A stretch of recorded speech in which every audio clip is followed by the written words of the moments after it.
आपल्याला जर एन्झायटी चिंता या आजारापासून दूर राहायचं असेल, अगर एन्झायटीला खतम करायचं असेल तर आपल्याला एक गोष्ट करावी लागेल.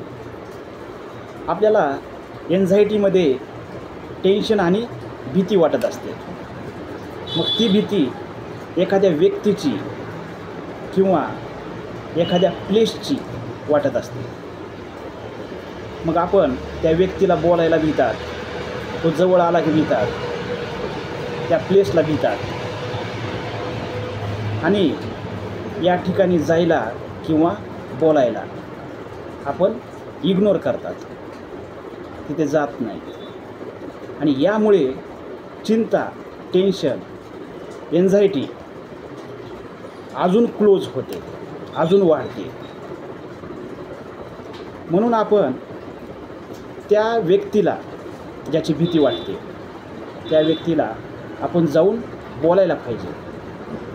आपले प्रॉब्लेम स्वतःला समजावून सांगून ते क्लिअर करायला पाहिजे.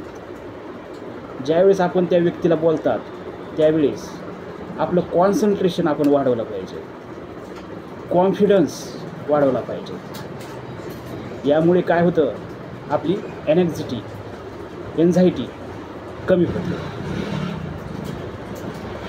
आपल्याला जर सतत टेन्शन, एन्झायटी, भीती वाटत असेल तर आपण स्वतःला बिझी ठेवले पाहिजे.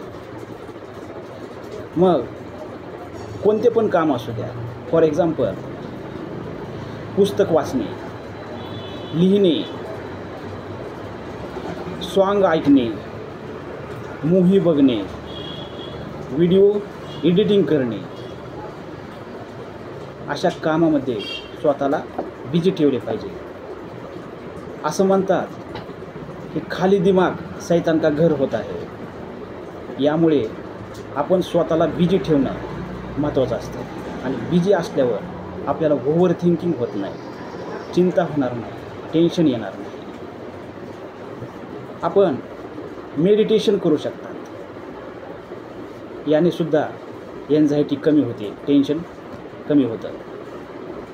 आणि चिंता आजारामध्ये, एन्झायटीमध्ये व्हेरी बेनिफिशियल एक योगा आहे, तो म्हणजे भांबरी. यामुळे एन्झायटी, चिंता आजार कमी होऊ शकतो.